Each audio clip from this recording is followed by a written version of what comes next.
The sun blazed against the silver walls of the factory, its glare sharp enough to sting the eyes. On the ground, a doll lay broken, its porcelain arms snapped, face smudged with dust. Beside it, a young woman struggled to stand. Her name was Clara. Her cheek was purple with bruises, her lip bleeding. She pressed one hand to the pavement, steadying herself as a small voice cried behind her, "Mommy!" Her 6-year-old daughter, Hazel, ran to her side, clutching the damaged doll close. Her yellow hair ribbons fluttered in the dry wind. "It's okay, baby," Clara whispered, though her voice trembled. "Mommy's fine." But she wasn't. Inside, she was breaking. Moments earlier, Clara had confronted her factory manager for underpaying her. She'd shown him pay slips, proof of missing wages. He laughed in her face. When she begged, one of the men pushed her hard into the wall. Hazel had seen it all. She'd rushed in, crying for them to stop. One of the men had snatched her doll and ripped its arm clean off before tossing it into the dirt. Then they'd walked away, laughing as if cruelty was a game. Now Clara held Hazel close, her own tears hidden behind grit and resolve. She whispered again, "We'll be okay, I promise." But promises don't always hold under sunlight that cruel.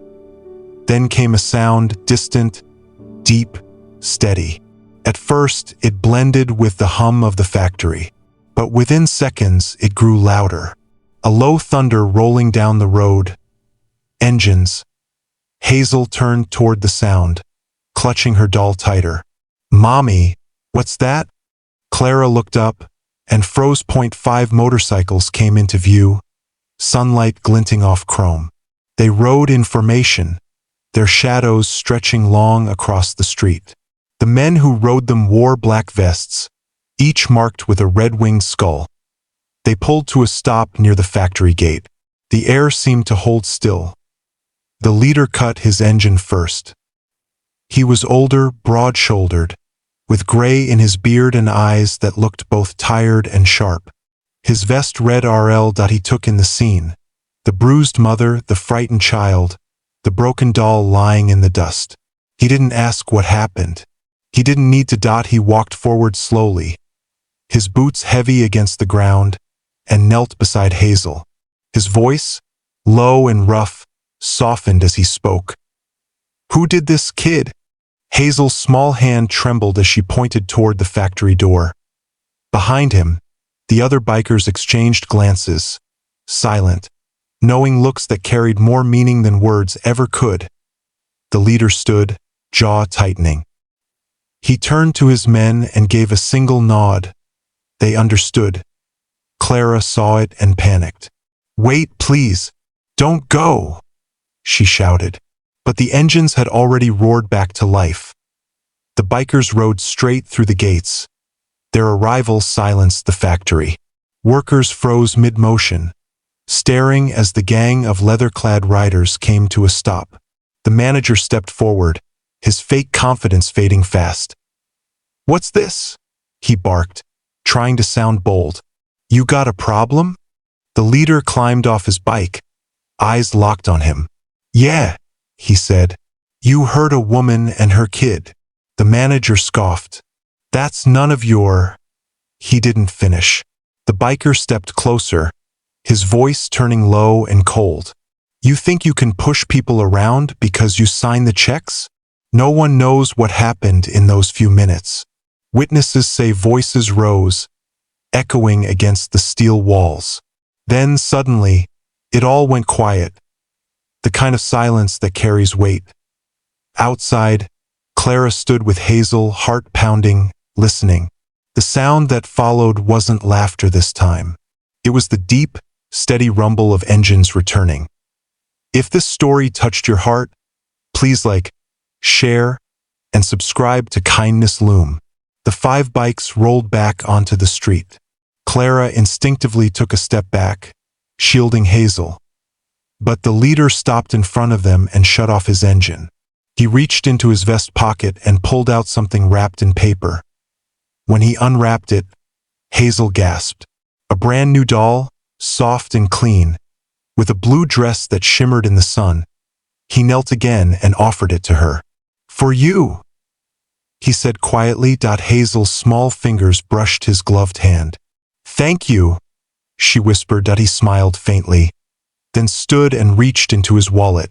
Pulling out a thick envelope, he handed it to Clara. She shook her head instantly. I can't take this. He looked at her. Steady, kind, unwavering. You can, and you will. You've had enough taken from you. Tears filled her eyes as she clutched the envelope, not for the money but for what it meant. That someone saw her, believed her, cared. Before leaving, the biker looked at Hazel once more. The little girl hugged her new doll close, smiling through her tears. The leader nodded, then turned back to his bike. The engines came alive again, roaring down the road until the sound faded into the horizon. The street was quiet once more. Only the faint scent of gasoline lingered in the warm air. Clara looked at Hazel. They came out of nowhere, she murmured. Hazel tilted her head. Were they angels? Clara smiled softly, brushing a strand of hair from her daughter's face. Maybe, sweetheart. Maybe they were. The next morning, the factory gates stayed locked. Word spread fast. Management had resigned. No one explained why. No one asked.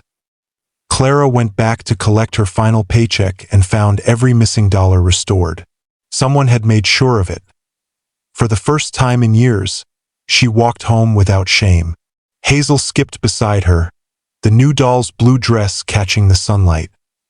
That evening, Clara made pancakes for dinner. They laughed together for the first time in months. Before you go, wait till you hear what happens next. Stay with us. A few days later, Clara stood outside the small apartment she and Hazel shared. On the doorstep sat a box, unmarked. Inside, neatly folded, was a brand new leather jacket. Across the back, stitched in careful red thread, were the words, "Ride for what's right." Clara pressed her hand against the fabric, her eyes filling again.